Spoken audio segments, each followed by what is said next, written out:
In this video, we'll discuss the length and dot product and some other concepts that connect geometry with vectors in Rn. And then once we familiarize ourselves with the situation in Rn, we'll then generalize the dot product to what's called an inner product that applies to abstract vector spaces. Okay, so for this section, we'll focus on the vector space Rn. So typically a vector is thought of as some quantity that has both a direction and a magnitude.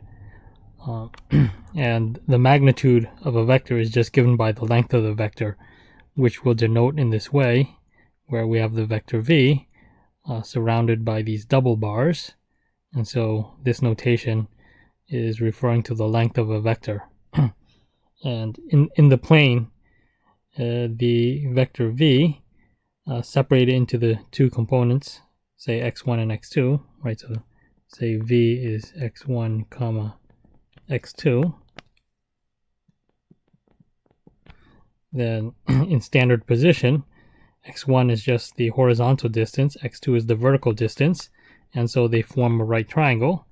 And the Pythagorean theorem says that we can calculate the length of v as the square root of x1 squared plus x2 squared. So this is in the plane, but extending this to Rn, where we have a vector v with components v1 through vn, we can similarly calculate the length for the vector as the square root of v1 squared plus v2 squared plus up to vn squared, right? So it's the square root of the sum of the squares of all the components of the vector. This is just extending the Pythagorean theorem to n-dimensional real space.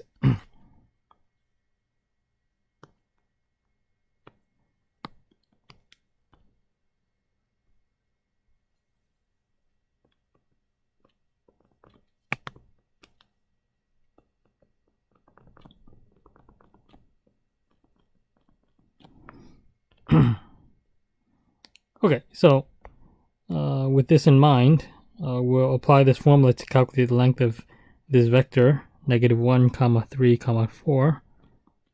That's in R3.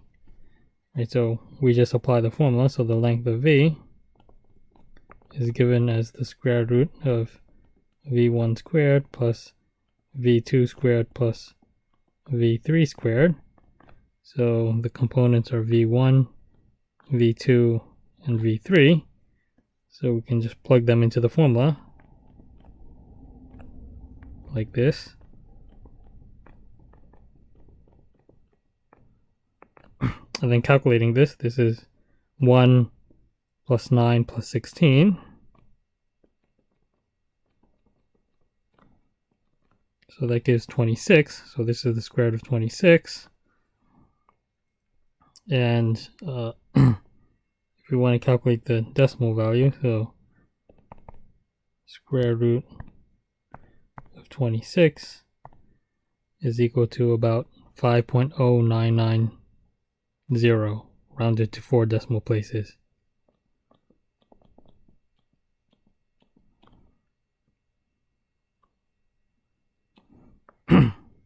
Okay, so that's how we can calculate the length of a vector.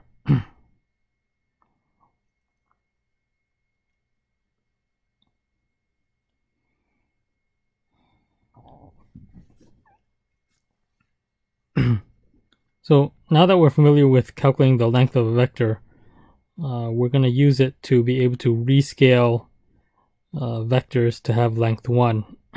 So the reason we want to be able to rescale vectors to have length 1 is because if we look at the standard basis vectors in Rn, which we described previously as E1, E2 up to En, right? So if you remember, Ei is the vector with 1 in the ith place and zeros everywhere else, right? So say E3 in R5 would be would look like this.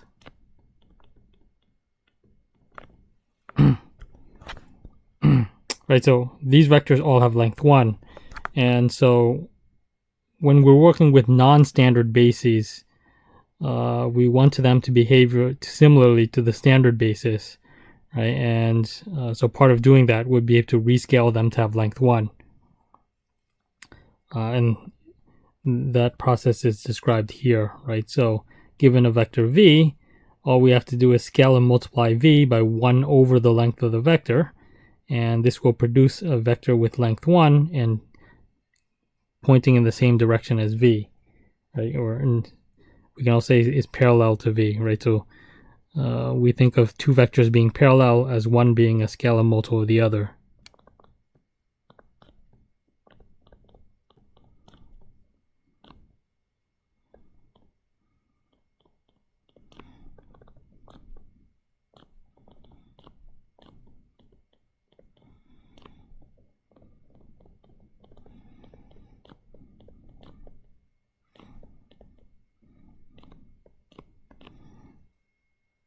Okay, so we're going to apply this idea to the same vector v from the previous example, right? So v is again -1, 3, 4.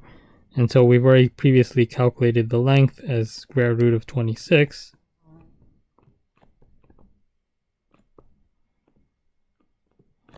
Right, so how do I get the unit vector? So again, it's just scalar multiplying the given vector by 1 over the length. Right, so my vector u, unit vector u, is going to be 1 over the length of v, scalar multiplying v. So the length was square root of 26, so we have 1 over square root of 26 times v, which is -1, 3, 4. So scalar multiplication just means I multiply all the components.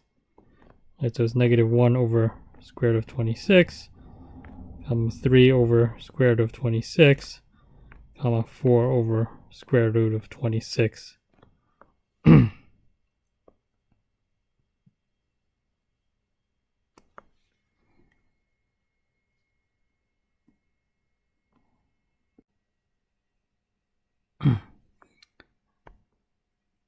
Okay, so now we'll discuss the distance between two vectors.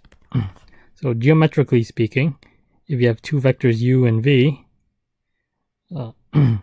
then the distance between the vectors is calculating the distance between the terminal points of each vector.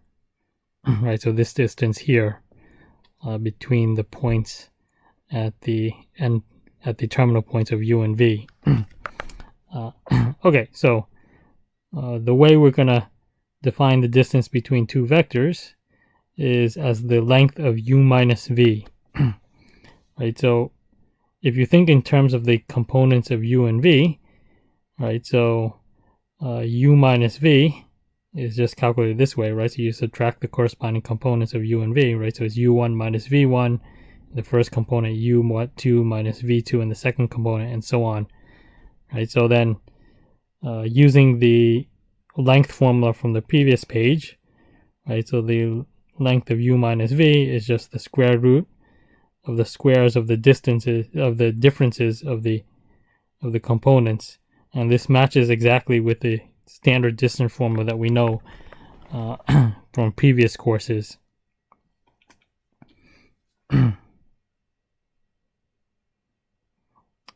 Okay, so let's apply the distance formula to calculate the distance between u as the vector -1, 3, 4, and the vector v, -3, -1, 5. Right, so first we calculate u minus v.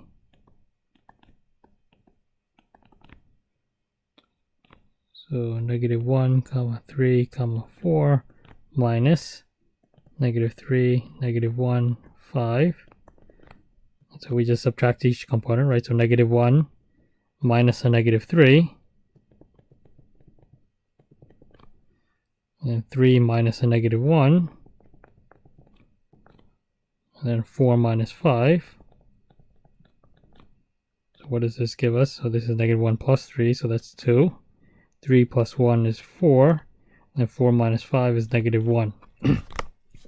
Okay, so this is u minus v, and so now the length of u minus v is now just the square root of the squares of these things, right? So 2 squared plus 4 squared plus negative 1 squared.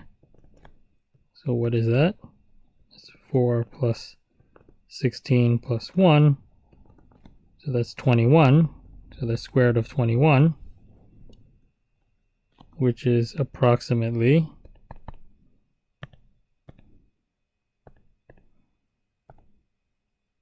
4.5826.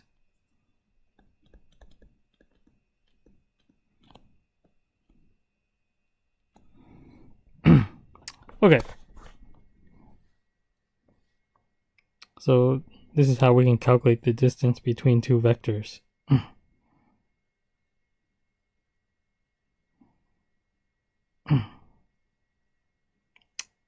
Okay, so so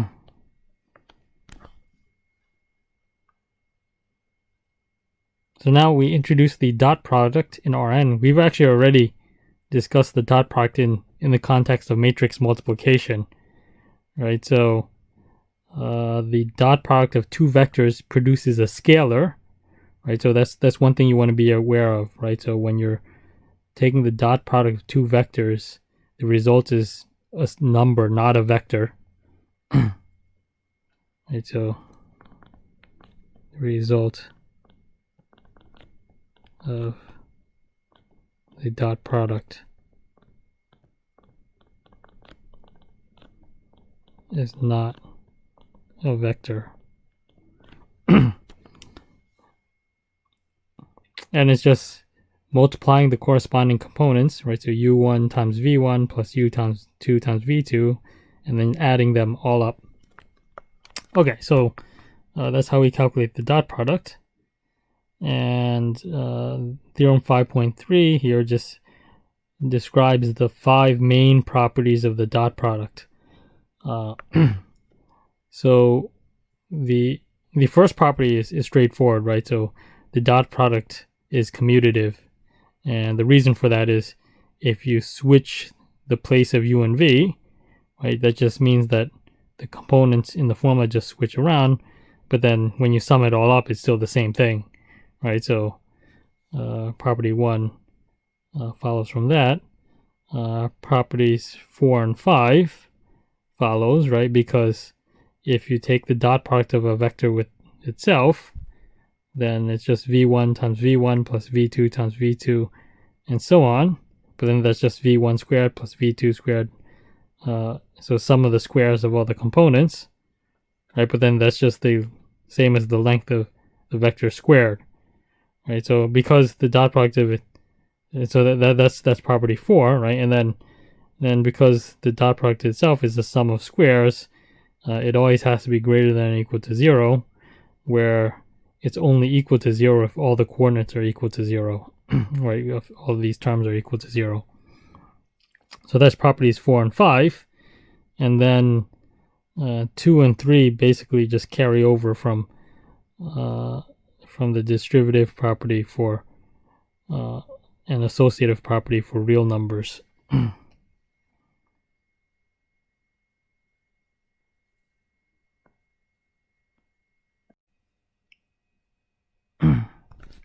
Okay, so in the example on this page, we're going to apply the concepts from the previous pages to these two vectors u and v. Right, so these are two vectors in R3 again, and we're asked to calculate a few things, right? So the first thing is the length of u and v. Right, so we've already calculated. We already know how to. We've done an example of the length previously, right? So let's just quickly run through the calculation, right? So the length of u is the square root of the sum of squares of the components, right? So this is u1, this is u2, this is u3, right? So it's negative 1 squared plus square root of 3 squared plus 2 squared. So what is that? This is 1 plus 3 plus 4. So that's square root of 8, which is approximately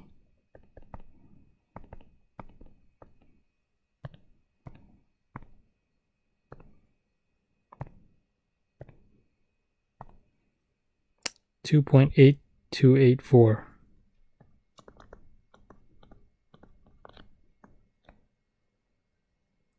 Okay, so that's the length of u. What about the length of v? Well, v1 is this, v2 is this is v3. So what do we have? Square root of 2 squared here, plus -1 squared, plus negative square root of 2 squared. So this is 2, plus 1, plus 2 is 5, and square root of 5 is approximately 2.2361.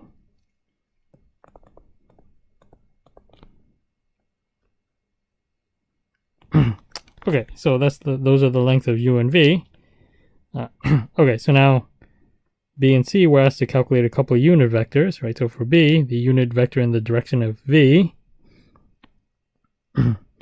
right? So that's, we write as 1 over the length of v, scalar multiplied by v, right? So we're working with v here. So that's 1 over the square root of 5. And v is this vector, square root of 2, comma, -1, comma, minus square root of 2. So dividing each by square root of 5, we have square root of 2 over square root of 5, comma, minus 1 over square root of 5, comma, minus square root of 2 over square root of 5. Okay, so that's the unit vector in the direction of v. And we want the unit vector in the direction opposite of u.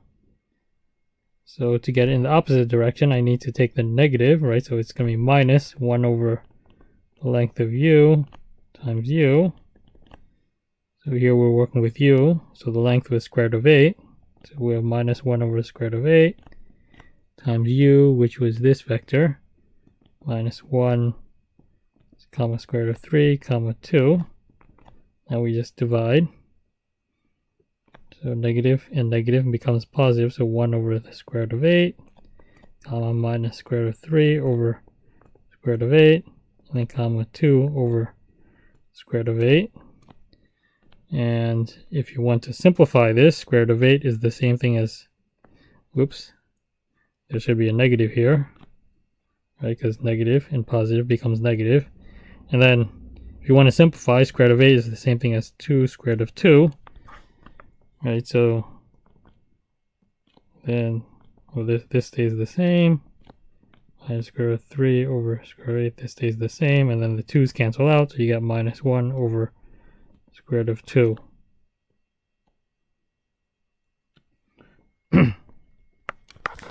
Okay.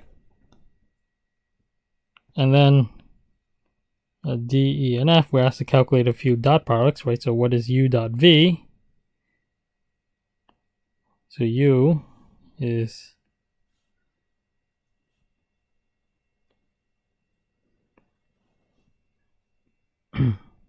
U and V, right? So the dot product.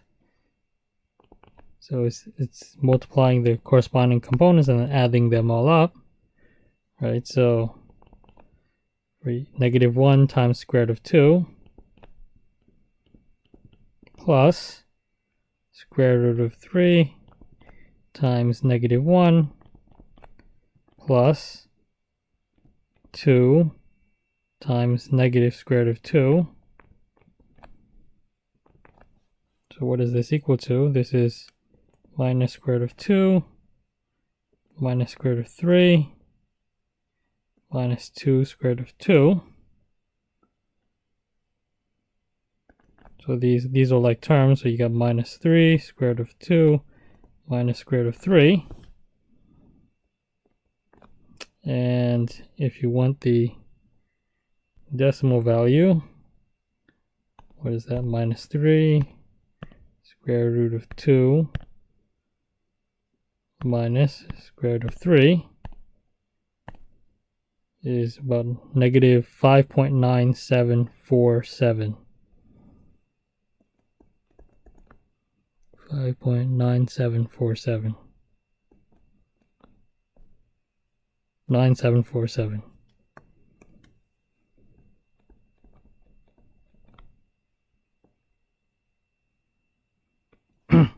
Okay, so that's u dot v, and E and F we're asked to calculate u dot u and v dot v, and we can calculate the dot product from the vectors, but also we can use the property, right? So a vector dot product itself is the same thing as the length squared, right? So property 4.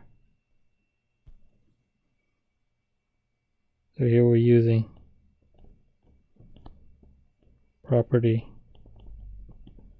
4, right? So this is just the length of u squared, which we've already calculated.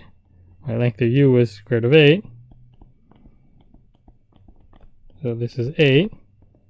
And then again using property 4, this is the length of v squared, which was previously calculated as square root of 5. So this is just 5. Okay, so that's this example.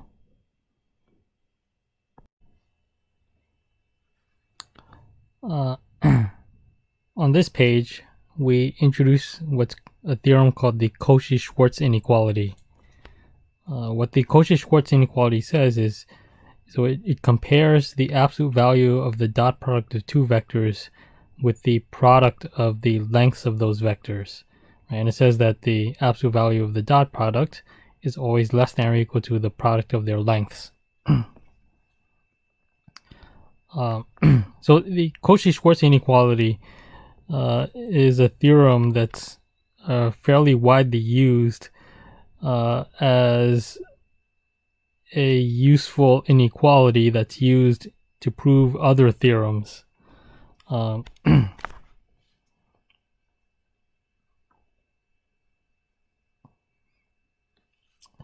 So here we look at the proof of the Cauchy-Schwarz inequality. So I'm going to quickly run through it, but I'm not going to ask you to try to reproduce the proof yourself. It's somewhat technical. So the proof is separated into two cases, whether u is 0 or non-zero. Right? So if u is 0, then 0 dot with another vector is just 0, right? So the left side is 0. And if u is the 0 vector, then the length is 0, right? So the right side is also 0, and so 0 is less than or equal to 0, right? So this is clearly true if u is 0. And then if u is not 0, then the trick you use here is to introduce another vector w, which is some real number t times u, the vector u, plus the vector v. Right, so we introduce this vector w, and then we calculate the dot product of w with itself. Right, so from theorem 3, property 5, right, so a vector dot product of a vector itself is always greater than or equal to 0. Right, so this quantity is always greater than or equal to 0. Right, we're then going back to the definition of w as t times u plus v. Right, so I plug that in. So it's this vector dot with itself. And then again from theorem 5.3, you're allowed to distribute this with a dot product. Right, so here I've FOILed this out. And v dot u is the same thing as u dot v because the dot product is commutative. Right, so you can combine these two terms. And then u dot u is just the length of u squared, and then v dot v is just the length of v squared, right? So this expression turns into this thing, and then again, because this is just w dot w, it should always be greater than or equal to 0.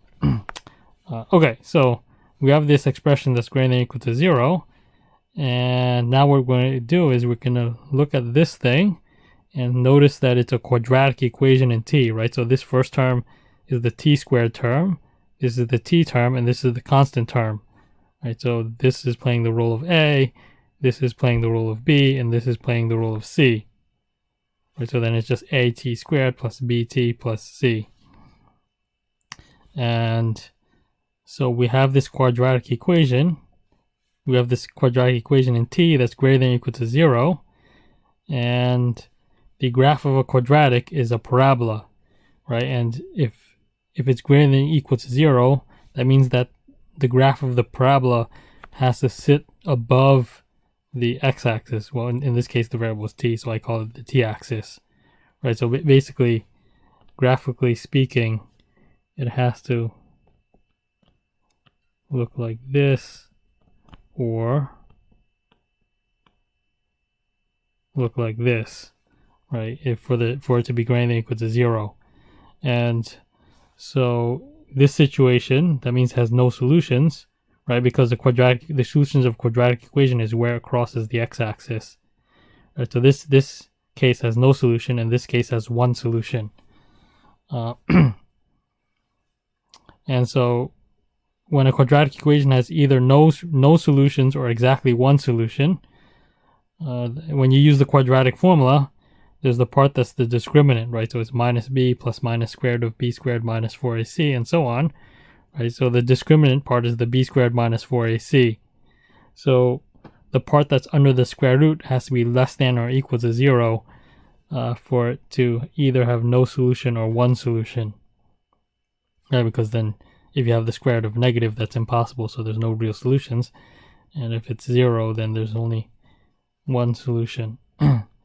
Okay, so b squared minus 4ac, taking the a, b, and c from here, right, and plugging it in, you get this thing.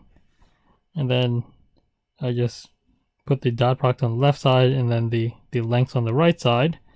And then I take the square root of both sides, right? And the square root of something squared is just the absolute value. And this is where the Cauchy-Schwarz inequality formula comes from. Okay. So again, I'm not going to ask you to try to reproduce this proof. So in this example here, we're just looking at two vectors in R2, and we're asked to verify the Cauchy-Schwarz inequality, right? So we just have to calculate the left side and the right side and see which one is bigger, right? So in the process, we need to calculate u dot v, right? So what is u dot v? It's just 3 times 2 plus 4 times negative 3. Right? So that's 6 minus 12, so that's minus 6. So the left-hand side was the absolute value of that, right? So the absolute value of u dot v is the absolute value of minus 6, which is positive 6.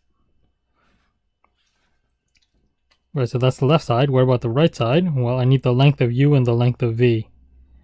Right, so the length of u,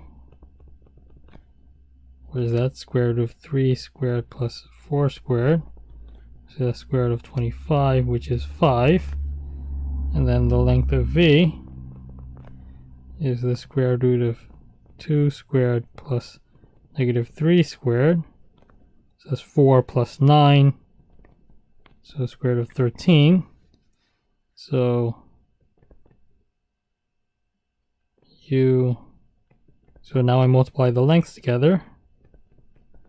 That's 5 square root of 13. And what is that? 5 square root of 13 is about 18.03. And clearly this is less than this.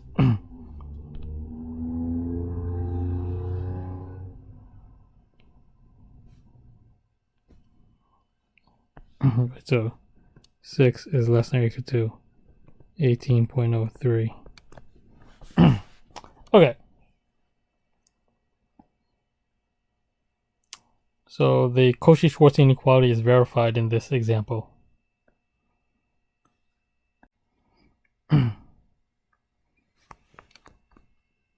So now with the dot product, we can use that to define the angle between two vectors in this way. Right? So using this formula, cosine theta is equal to u dot v divided by the length of u, length of v. So essentially, this formula comes from the law of cosines. Right? So if we look at this diagram here, right, so we have the vector u, the vector v, and then as we said previously, the distance between the endpoints is the length of u minus v. Right, so using theorem 5.3, right, so the length of a vector squared is just the vector dot product with itself, right? So this is just the same thing as u minus v dot u minus v. And then the dot product is distributive, right? So we can FOIL this out, right? So this is just u dot u minus u dot v minus v dot u plus v dot v. Okay, but then this is the length of u squared, and then it's commutative, so these two terms are the same, right? So this is 2 u dot v and plus then the dot product of vectors itself is the length squared. Okay, so I can think of, so the length of u minus v squared is the same thing as this. Okay, so now we apply the law of cosines, right? So with the angle theta here, right? So the law of cosine says that this side that's opposite to theta, so that length squared is equal to the sum of these two squared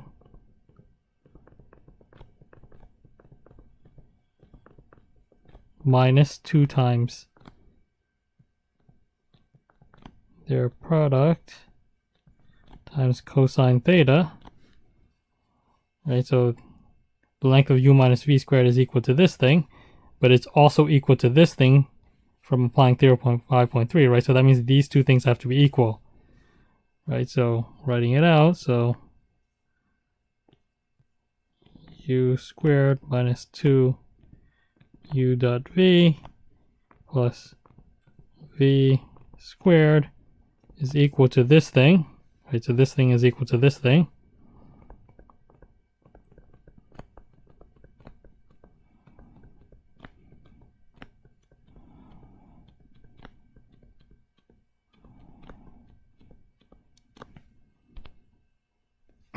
Right, so this term is the same thing on both sides, so they can cancel. This thing is the same on both sides, so this cancels. Right, so now what do we have? So 2u dot v, so minus 2u dot v is equal to minus 2 length of u, length of v, cosine theta. Again, I can divide by minus 2, so that cancels out. And so cosine theta is equal to u dot v over the length of u, length of v.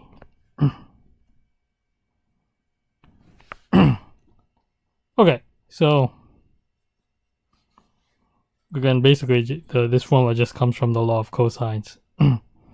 Okay, so we can use it to calculate the angle between two vectors, right? So we need to calculate three things, right? So the dot product and then their lengths, right? So what is u dot v? It's 1 times 2 plus 1 times 1 plus 1 times negative 1. So 2 plus 1 minus 1 is 2. And then the length of u is the square root of 1 squared plus 1 squared plus 1 squared. So that's square root of 3. And then the length of v is equal to square root of 2 squared plus 1 squared plus minus 1 squared. So square root, this is 4 plus 1 plus 1 is 6. Okay, so now putting it into the formula, so cosine theta is equal to 2 over square root of 3, square root of 6. So to get theta, I need to take the inverse cosine. And square root of 3 times square root of 6 is square root of 18. Okay, so now I just need to calculate the inverse cosine of this to get the angle. So before we calculate that, say I want the angle in degrees, I have to make sure my calculator is in degree mode, right? So you see right now it's in radian mode. So I switch the calculator to degree mode.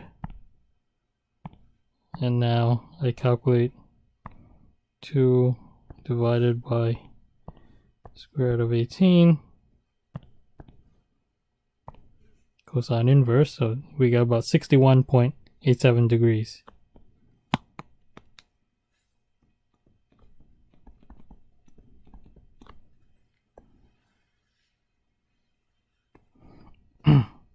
Okay, so that's the angle between these two vectors. So if you notice here, now that we can calculate the angle between two vectors, we have a notion of what it means for two vectors to be perpendicular or orthogonal, right? So the terminology we use to mean perpendicular is the word orthogonal. So two vectors are orthogonal precisely when their dot product is 0, right? Because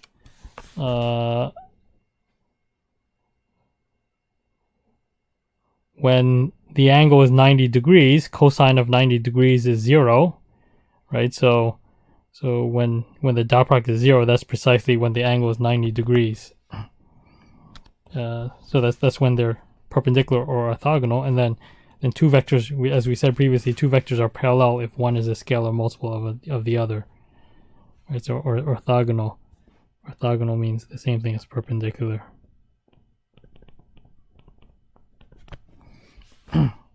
Okay, so in this we're just asked to verify whether these vectors are parallel or orthogonal or neither, right? So we just need to calculate the dot product. So what is u dot v in this first example? So this 2 times negative 3 plus 3 times 2 plus 1 times 0, right, which is negative 6 plus 6 plus 0, which is 0. So this is orthogonal. So in the case of orthogonality, you don't have to calculate the angle at all. Once you know the dot product is 0, it's automatically going to be orthogonal. Okay, and what about the second set of vectors? We calculate the dot product. What is it? 1 times 2 plus 1 times 1 plus 1 times negative 1 is 2 plus 1 minus 1, which is 2. It's not equal to 0. Right, so it's not orthogonal. And it's also not parallel, right? Because v is not a multiple of u. So this is neither.